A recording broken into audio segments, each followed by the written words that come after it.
Welcome to the Collecting the Past podcast, funded by the National Endowment for the Humanities and in partnership with the Flannery O'Connor Institute for the Humanities. This project paired students from Georgia College with community members to collect oral histories from individuals who either lived in Milledgeville during the heart of O'Connor's writing career or whose lives were shaped by events that took place during this period. Our goals with the project are to expand the existing historical narrative of our town by documenting unwritten life stories and creating a public digital archive. As you'll hear, the students had fun creating their own podcasts in the style of their choice. Like our narrators, each episode has its own personality. It had two beginnings. During or right before the Depression, Okay. the land had already been bought up for the lake because it was thought of years ago. After the Depression, in about 1947 or 48, the economy came alive. Mm-hmm. They realized that there's a big demand for a lake in the middle Georgia, or middle southeastern area, really.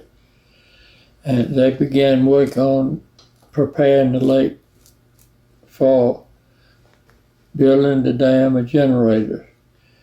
The lake was cleaned. To own the lake in the Southern Corporation's chain of lakes, it has been cleaned all the way to the bottom. Oh, wow. Every tree cut, every brush burned. It was completely clean.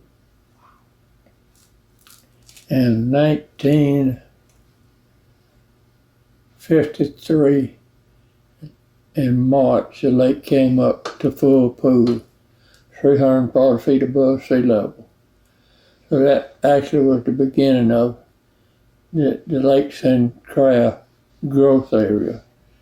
At that time, there was nothing here.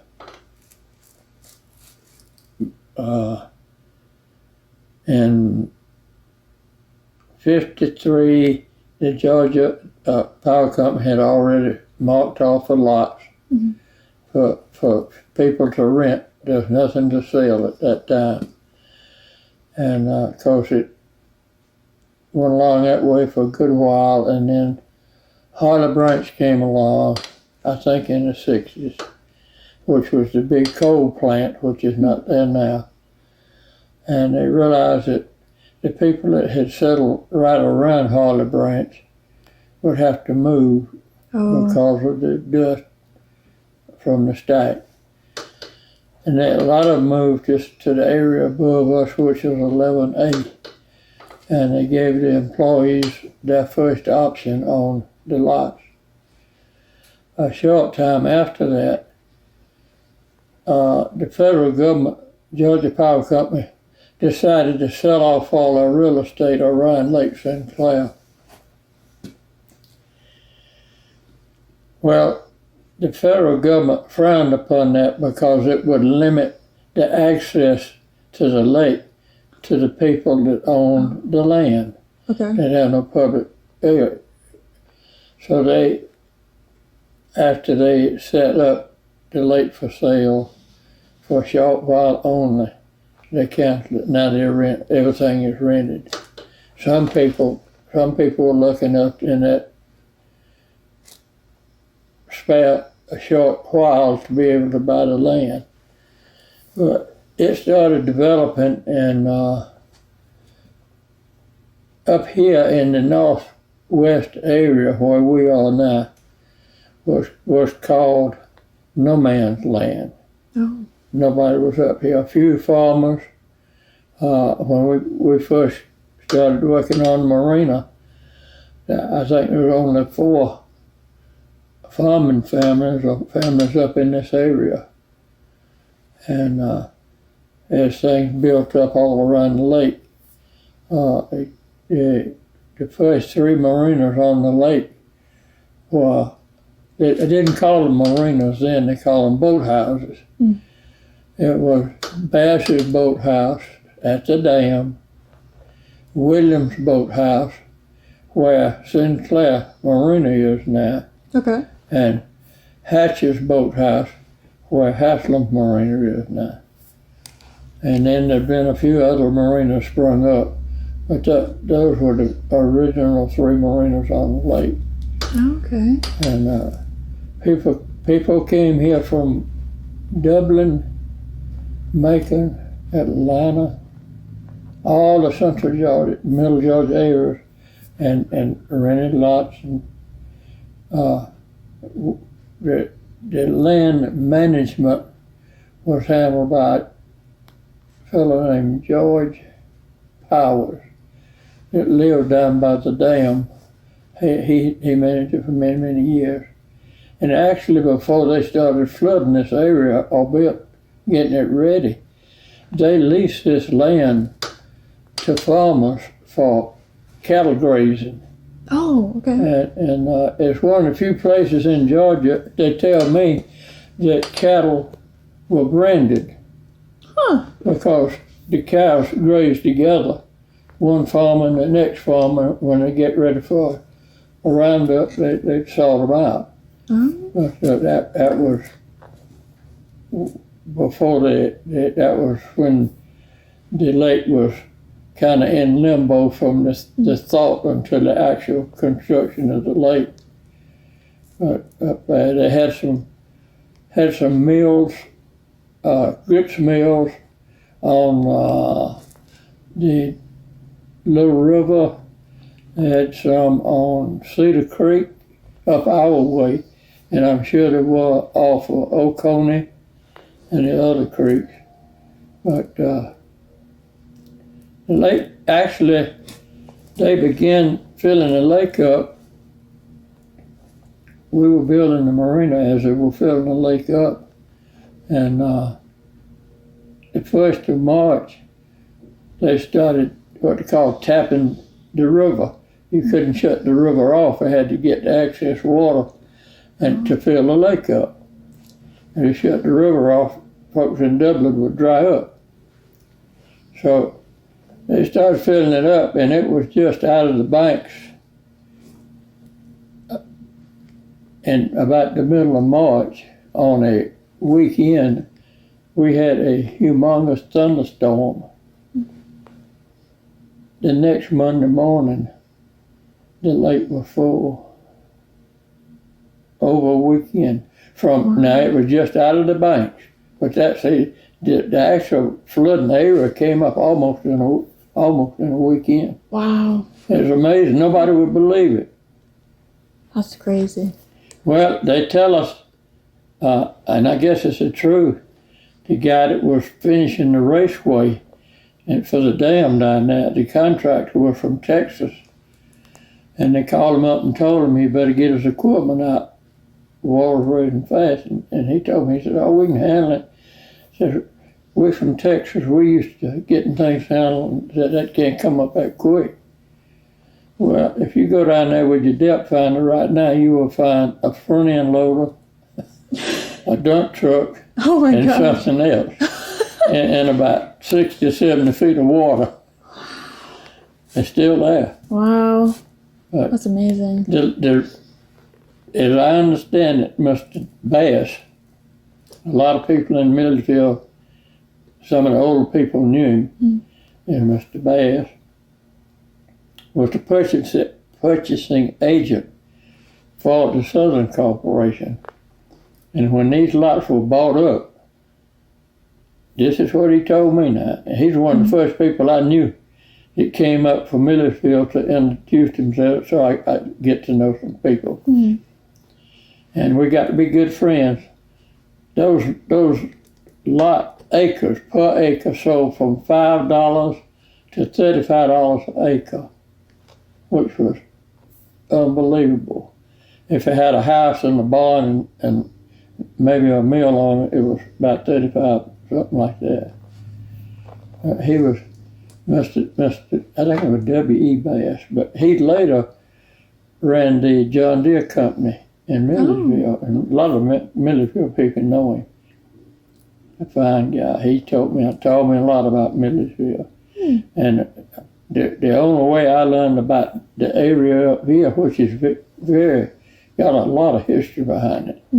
The Yankees came through and tore us up, and they bivouacked right up the way up here, and the people moved in, built places. There were a lot of colonial homes in this area, and a lot of them were burnt down by the Yankee Army, and the place grew up. But one thing that is real special about Lake Sinclair, when it flooded that weekend, private ponds in Jones, Putnam, Baldwin, and Hancock, private ponds, the dam busted. Oh, wow. Flushed all these fish down in the lake. And the bass fishermen couldn't figure 6 months after the lake filled up why they were catching 8 and 10 pound bass. And some of them still don't believe it, but that's the truth.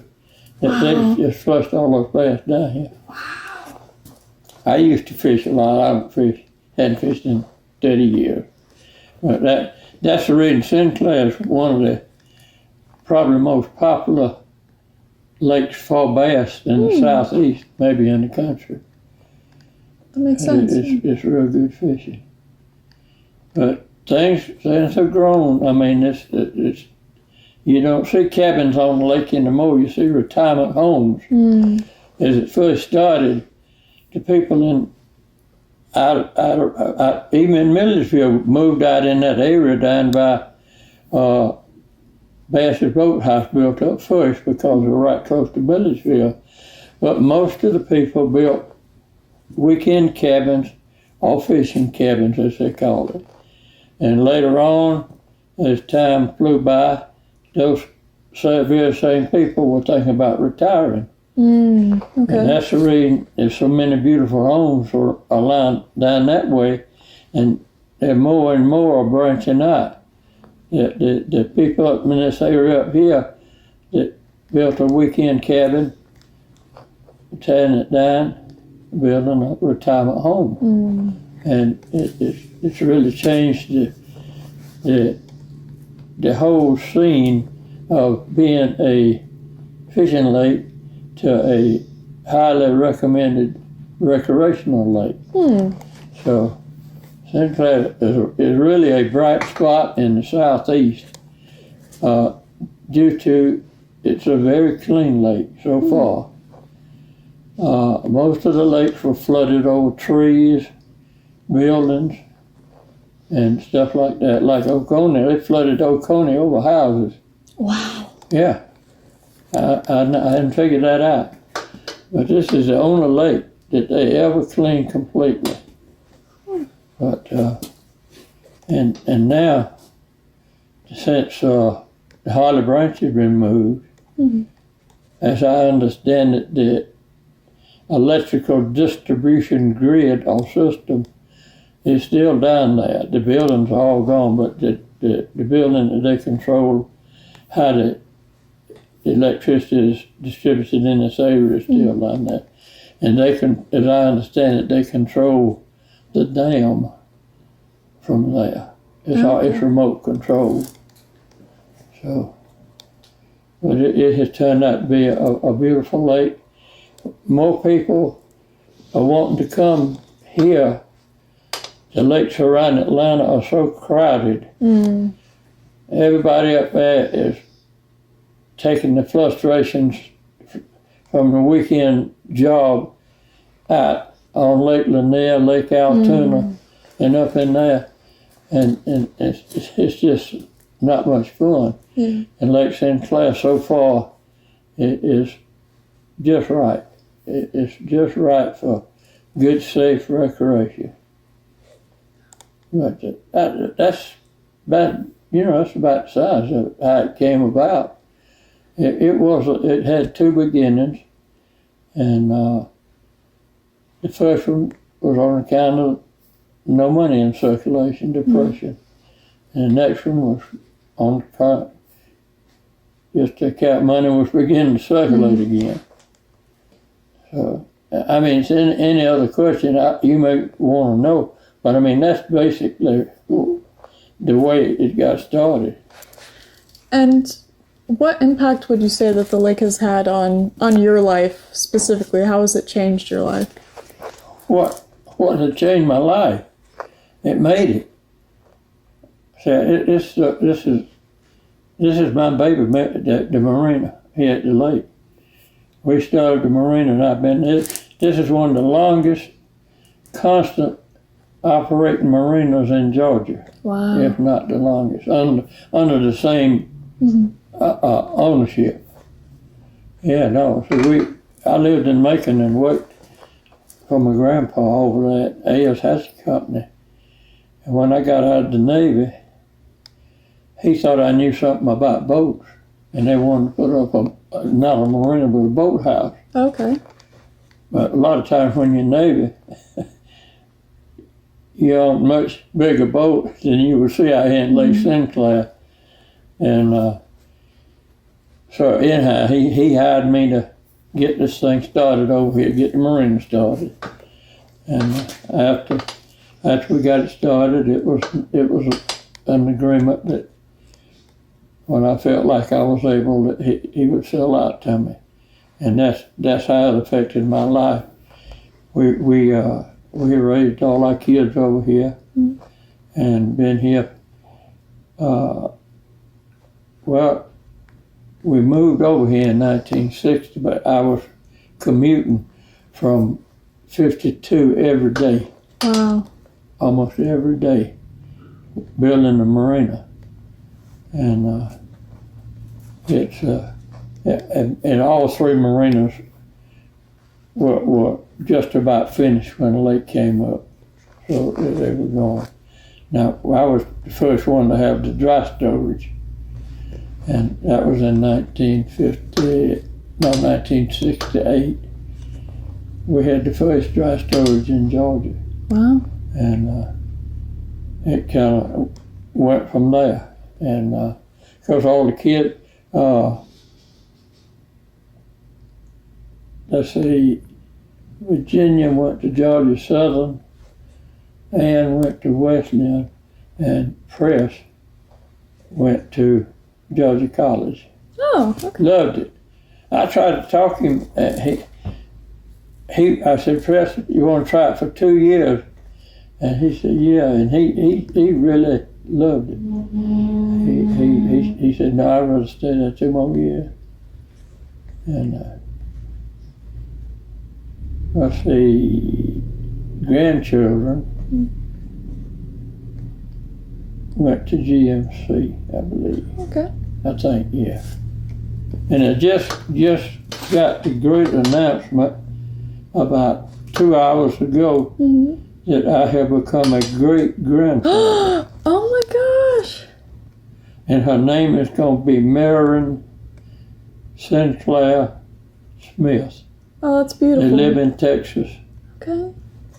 And I don't, Chris looked up all what Maryland or whatever it is name means, and it's got to be something about the water. These kids are just like myself. We love the water. Yeah. And so they named it Lake Sinclair Smith. But other than that, you know, that my family, they were raised right here in a fishing shack. Still is a fishing shack. We had to add to it when the kids got big. But they were all raised right here at the lake. Caught the school bus right here at the marina. Went to grammar school. Let's see. One of my Charleston, of course, he's retired from the Navy. He was a pilot, and he's flying for Eastern now. Let's see. Ann she's working. She's doing the book work in Coach Press this year, and Ginger, the youngest one of my children, is already retired. Here I am, 98 years old, still working. But I love it. I tell you, I have folks come by here in the third or maybe fourth generation that bring the kids tend to see Grandpa. Oh. So I'm Grandpa to all of them. Oh. And the same families have been storing the boat here for all those years. They may change boats, but just keep them a stall. So we don't advertise a whole lot. It's kind of a low-key deal, and we know everybody like family just about. And it's easy. That's the reason I love it. I shouldn't even be down here, but I've got some customers that need some stuff, and I'm trying to get it ready for them. But it's given us a real good life. I've enjoyed every bit of it, I tell you, sure have. And so it's very peaceful. We have no problems at all up in this neck of the woods. See, this little river is kind of out of the big water. Okay. Where Little River and Old Country run together from there on down is the big recreational area. And we don't have near the traffic because 441 is right there at Little River, and it's easy access, and I guess that's probably the center of activity from there on down. But we thoroughly enjoy it. The lake has been a wonderful thing for Baldwin County, Putnam County. Hancock was a little slow catching on to it because it was back over in the boondockies, so to speak, and hard to get to the lake. They didn't have good roads. Baldwin County did wake up and put some fairly good roads in, so get access to your cabins. But Lord, Lake Sinclair has probably been one of the best things that ever happened to Baldwin County. It's from a maintenance standpoint, as far as having revenue to maintain the roads and our water system. And we did finally get water. Now, when we put this marina up, we developed, along with George Powers, he gave us an okay to develop this little point that stuck out in the lake. And we named it Meriwether Point. And he let us set it up with the agreement that they had to approve what we did. Okay. So we formed the Meriwether Point Corporation, and we've got our own water system and our own management, and it's a tax-free corporate, what do you call it, tax-free corporation, like a little town. Oh, okay. So that we got it all together. So, and we got the best water there is anyway. Folk, I tell you, folks from Macon used to take water over there from here because the people that like to drink are so particular about what's in the water. You know, I can't mix my drink with this water because it got, what's the stuff that makes you too, what is it? Good for your teeth. Fluoride? Fluoride. I don't want fluoride in my drink. Stuff like that. It's two. We have two wells, and they're both very deep. Okay. So but we do have Little Road is the end of the county water system right before you cross the railroad. When you cross the railroad, it's Meriwether Point Road northwest, and there's 4 Meriwethers right in this area. And the reason for that is, years ago, right back over here behind me where the lake comes around, and the railroad crosses again, there was a Meriwether station that all the farmers used to come by wagon, tie up their teams, catch the train to Milledgeville, buy their supplies, and come back out. There were very few vehicles at that time. That was way back there.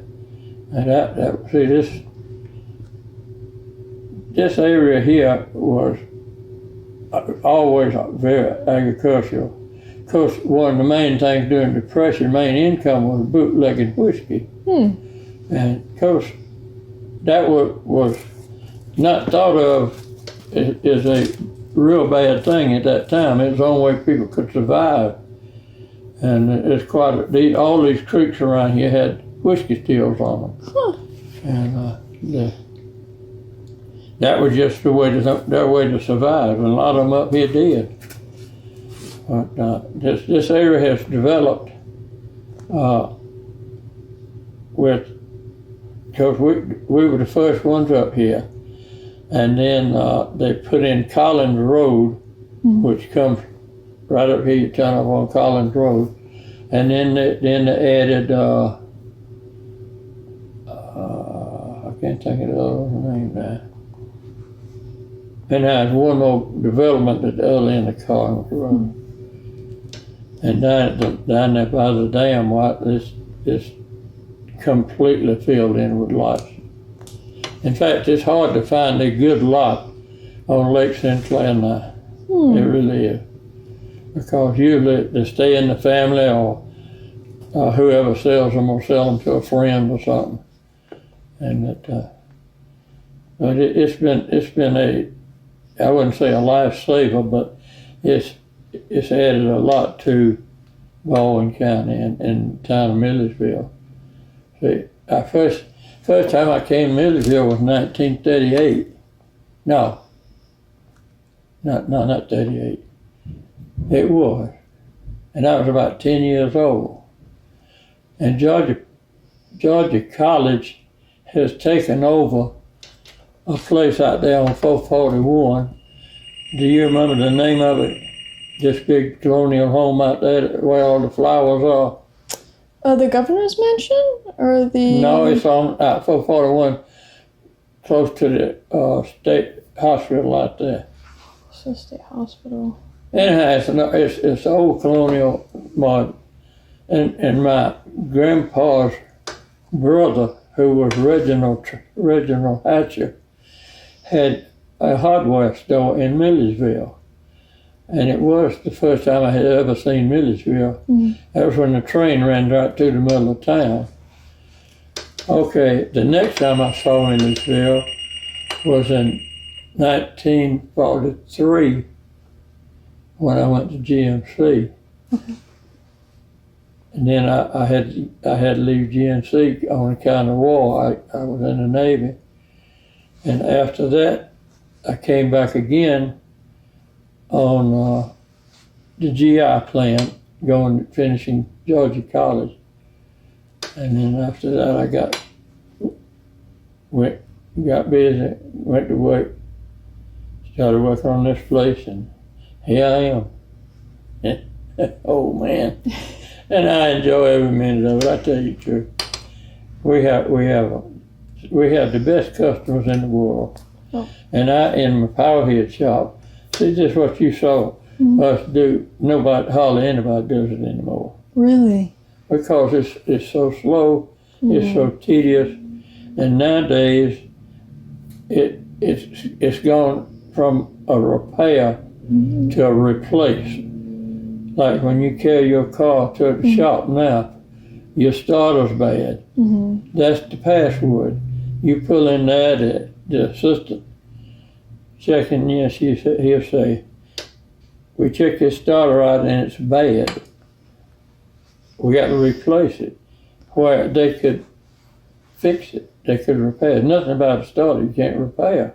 Yeah. But it's so much easier in the fast turnover. See, they can reach up on the shelf and get one and charge you just, it makes so much more money at it. But where our work comes in here, we do stuff that nobody else does because it's slow. And that's the reason we still percolating. I got folks, I got 2 blocks over there. I'm behind about 4 blocks now. But I do it when I feel like it and they understand. I enjoy it, I sure do. But Lake Sinclair has been a jewel in the southeast, I'll tell you that right now. And all the bass fishermen, these pro tournaments, most of them are down at Little River Park. They'll tell you right now that one of their favorite places to go. And what's coming on big now is large catfish. It's like sport fishing. They'll sit out there all day long to catch a 30-pound catfish. Guy came in today, showed me a picture. He caught one this morning about 30 pounds. Wow. Yeah. And he threw him back. I told him, you made a lot of fishermen happy by giving them a chance, because most fishermen wouldn't throw them back. Oh, for sure, yeah. They sure wouldn't. Mm-mm. But it's been a lot of fun. Been a good trip for me. I've enjoyed it. We hope you enjoyed learning more about the people and historical events connected to Milledgeville and Flannery O'Connor in this episode. If you or someone you know has stories to share related to either of these topics, we'd love to hear them. In addition to documenting community memories, you'll also help us preserve your story for future generations. Visit our website, collectingthepastmilledgeville.wordpress.com, to learn more.